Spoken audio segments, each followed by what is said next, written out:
the City Hall. Victoria at the front. The reason being that it was in the Victorian era, Belfast became a very prosperous and wealthy city, expanding its population rapidly due to the huge growth in the leather industry, which was thanks to the shortage of cotton across Europe caused by the American Civil War.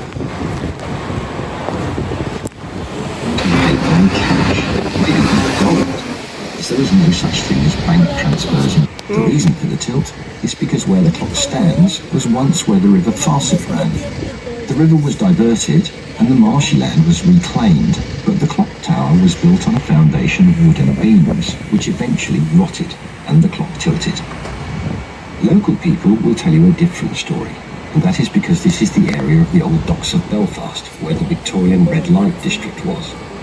It is said the ladies of the night would lean against the clock waiting for the sailors to arrive, and that this pushed them at Custom House Square. This was a good place to have the customs office, right beside the dock. Here you can also see the Big Fish sculpture.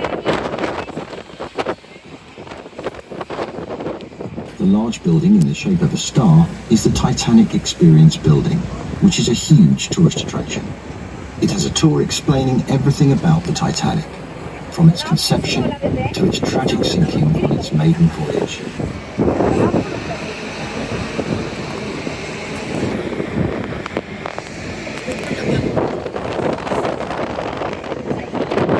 the left, you can see the HMS Caroline, which is the only still floating war now 36 times from when it opened in 1971 until 1993.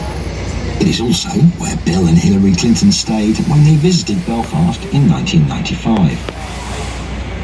On the right opposite the hotel is Belfast's most famous pub, the Crown Liquor Saloon, which is a very fine example of a Victorian gin palace. It is divided into private snugs and is featured in various TV shows and movies, including Odd Man Out and an episode of Cold Feet. It is very heavily decorated with tiles and stained glass windows, all produced by Italians who were in Belfast building churches and were persuaded by the owner of the pub to work on his bar. Also on the left is the Grand Opera House, one of the finest auditoriums in Europe and possibly the most bombed theatre in Europe. As when the Europa Hotel got bombed, the Opera House was often treated as sectarian tensions boiled over between the two communities in the city. The Protestant Unionist side of the community were called Loyalists, as they were loyal to the King or Queen and wished to remain part of the UK.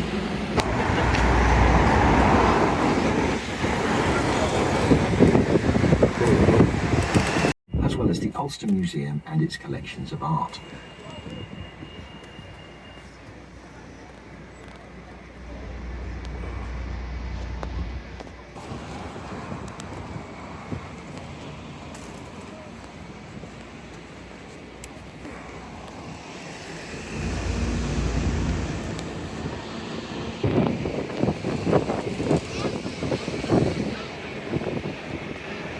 Which is of King William III, the Dutch Prince of Orange. We will now pass. It is famous for all the wrong reasons.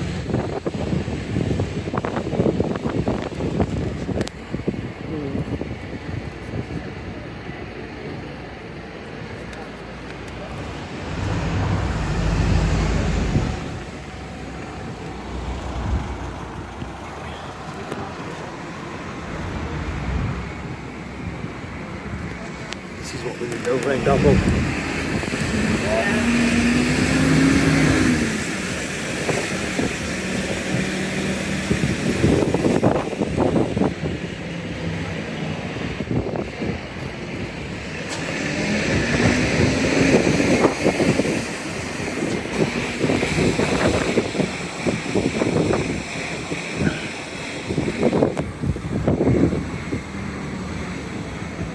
It's actually taller than Berlin Wall, isn't it? Yeah. Berlin Wall's not that high. I wasn't. As you can see, the walls are very strong, but they weren't tall enough. The stones and missiles could be thrown over the wall. The British Army put a fence on top of the wall, but this was still not high enough, so they had to put a fence on top of the fence on top of the wall. However, the wall is still not high enough. If throwing stones was an Olympic event, Northern Ireland would be gold medal winners every time. Along the wall are various paintings and graffiti paintings painted by artists from all over the world. But if you look closely, you can see where tourists from around the world have written messages of peace on the wall inside their names. There are a few dirty jokes written on the wall, so it's perhaps best not to look too closely. If you look left, when the bus turns to the right, you will see the Lanark Way gates, one of the biggest crossings of the peace line. These gates are usually open 24 hours a day, but if the police see any trouble, they can remotely shut the gates as they are electronically operated.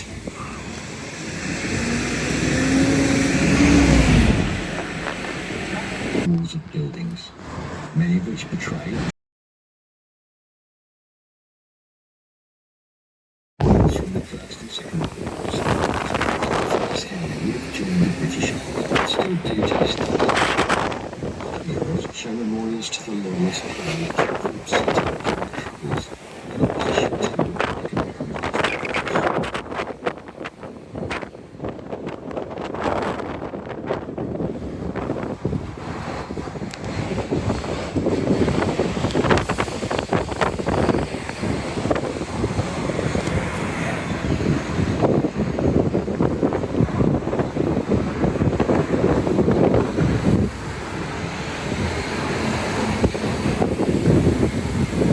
On the left is the Court Credit Union building. This was the site of the Shankill bombing on the 23rd of October 1993. At the time, this building was a fish shop, and it was blown up by the IRA, killing 9 innocent shoppers on a Saturday afternoon. It was a terrible time in Northern Ireland's history, as the loyalist paramilitaries mounted a campaign of terror against the Republican side of the community. Eventually, this culminated in the IRA calling a ceasefire 10 months later. In 1994, and they started what we now call the peace process. Near here was the statues of the King and Queen, as well as military and burials that took place at the Shankill Road.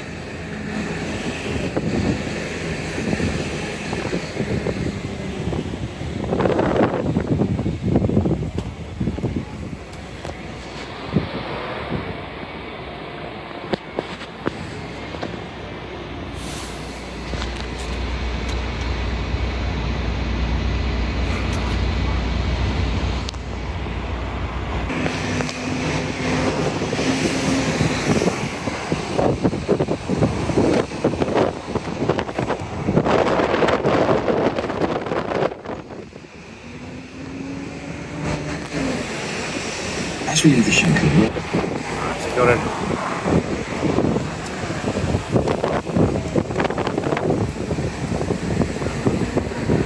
Courthouse. There's Crumlin Road Jail. Car.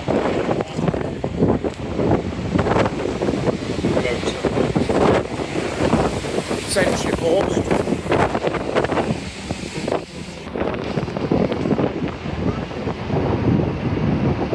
we enter Carlisle's Circus. The large church on the right is the Carlisle Memorial Methodist Church.